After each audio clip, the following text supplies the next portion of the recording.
여러분 지금 이 순간에도 많은 부모들이 같은 생각을 하고 있습니다. 조두순이 혹시 우리 동네에 사는 건 아닐까? 아이 학교 근처는 아닐까? 그런데 이제 이 질문에 답할 방법이 없어졌습니다. 조두순의 신상정보 공개가 종료됐기 때문입니다. 먼저 분명히 말씀드리겠습니다. 오늘 영상에서는 조두순의 범행을 자세히 다루지 않겠습니다. 피해자를 위해서도 시청자를 위해서도 그렇습니다. 오늘 이야기의 중심은 오직 하나입니다. 안전입니다. 그동안 많은 국민들은 성범죄자 알림 시스템을 통해 조두순의 신상 정보를 확인할 수 있었습니다. 사진, 나이, 그리고 무엇보다도 거주지 정보였습니다. 솔직히 말해서 키나 몸무게, 나이는 큰 의미가 없다고 느끼는 분들이 많습니다. 하지만 거주지는 다릅니다. 내가 사는 공간과 직접 연결되기 때문입니다. 그 거주지 정보가 이제는 일반 국민에게 공개되지 않습니다. 법에 따라 정해진 공개 기간이 끝났기 때문입니다. 출소 이후 일정 기간 동안만 공개하도록 돼 있었고 그 기한이 만료되면서 조두순의 신상 정보는 비공개로 전환됐습니다. 이 변화가 왜 이렇게 큰 파장을 만들고 있을까요? 단순히 정보 하나가 사라졌기 때문만은 아닙니다. 그동안 쌓여온 맥락이 있기 때문입니다. 조두순은 2008년 12월 아동을 대상으로 한 성범죄로 징역 12년형을 선고받았습니다. 그리고 2020년 12월 형기를 마치고 출소했습니다. 당시 법원은 범행의 중대성과 재범 우려를 이유로 출소 이후 5년간 신상정보 공개를 명령했습니다. 이후 법 개정을 통해 거주지 도로명과 건물 번호까지 공개됐습니다. 그만큼 사회적 불안이 컸다는 의미이기도 합니다. 하지만 출소 이후 상황은 조용하지 않았습니다. 조두순은 오후 9시 이후 야간 외출 금지 명령을 위반해 실제로 처벌을 받았습니다. 또 초등학교 학교 시간대에 외출했다가 보호관찰관에 의해 귀가 조치된 사례도 전해졌습니다. 최근에는 재택감독 장치가 파손된 정황도 확인됐습니다.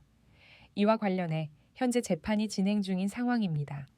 이런 일들이 반복되면서 국민들 사이에서는 이런 생각이 자연스럽게 나옵니다. 과연 관리가 완벽할까? 정말 24시간 감시가 가능할까? 바로 이런 상황에서 조두순의 신상정보 공개 종료 소식이 전해진 것입니다. 정부는 설명합니다.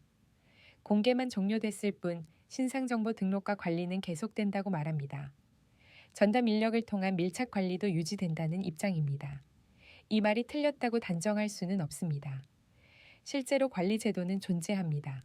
하지만 문제는 체감입니다. 공개는 국민이 직접 확인할 수 있는 장치였습니다. 부모가 스스로 조심할 수 있었고 주민들이 경계를 가질 수 있었으며 학교와 학원도 대비할 수 있었습니다. 반면 관리와 감독은 국가의 영역입니다. 국민은 그 과정을 직접 볼 수 없습니다. 믿어야만 합니다. 그런데 그 믿음을 흔드는 장면들이 이미 여러 차례 있었던 것입니다. 여기서 중요한 질문이 하나 생깁니다. 공개와 관리는 무엇이 다른가? 공개는 예방의 영역입니다. 사람들이 스스로 행동을 조심하게 만듭니다. 관리와 감독은 사후 대응의 영역입니다. 문제가 발생하지 않기를 전제로 작동합니다. 물론 두 가지 모두 필요합니다. 하지만 공개가 사라졌을 때 관리의 실효성은 더욱 중요해집니다. 그래서 지금 나오는 목소리는 단순한 분노가 아닙니다. 불안입니다. 확인할 수 없다는 불안입니다. 특히 이런 걱정이 나옵니다.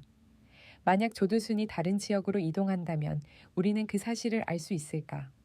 아이들이 다니는 학교 근처로 옮긴다면 아무것도 모른 채 지내야 하는 건 아닐까? 이 질문에 대해 명확한 답을 주기는 어렵습니다. 왜냐하면 공개 자체가 종료됐기 때문입니다. 이제 남는 것은 제도의 문제입니다. 왜 공개 기간은 이렇게 설정돼 있었는지, 왜 관리 방식은 국민에게 충분히 설명되지 않는지, 왜 반복된 위반에도 불안은 해소되지 않는지, 이 지점에서 감정적인 주장만으로는 해결되지 않습니다. 제도는 현실에서 작동해야 합니다. 첫째, 관리 방식의 실효성을 높여야 합니다. 관리 중이라는 말이 아니라 어떤 기준으로, 어떤 방식으로 관리되는지 국민이 이해할 수 있어야 합니다. 둘째, 지역사회 안전망과의 연결이 필요합니다. 학교, 학원, 보호관찰 체계가 유기적으로 작동해야 합니다. 셋째, 피해자 보호 관점은 끝까지 유지돼야 합니다. 이 이슈가 다시 주목받을수록 피해자의 고통이 다시 떠오를 수 있기 때문입니다. 넷째, 공개와 관리의 균형에 대한 사회적 논의가 필요합니다. 무조건적인 분노도, 무조건적인 안심도 현실적인 답이 될 수는 없습니다. 정리하겠습니다. 조두순의 신상정보 공개는 종료됐습니다. 법에 따른 절차입니다. 정부는 관리와 감독은 계속된다고 설명합니다. 하지만 출소 이후의 행적과 반복된 위반 사례로 인해 국민의 불안은 여전히 남아 있습니다. 이제 필요한 것은 감정이 아니라 현실적인 대책입니다. 여러분은 어떻게 생각하시나요? 조두순과 같은 사례에서 신상정보 공개 기간은 더 길어져야 할까요? 아니면 공개는 줄이되 관리 기준과 처벌을 더 강화하는 게 맞을까요? 구독과 좋아요는 큰 힘이 됩니다. 여러분의 의견도 댓글로 남겨주세요.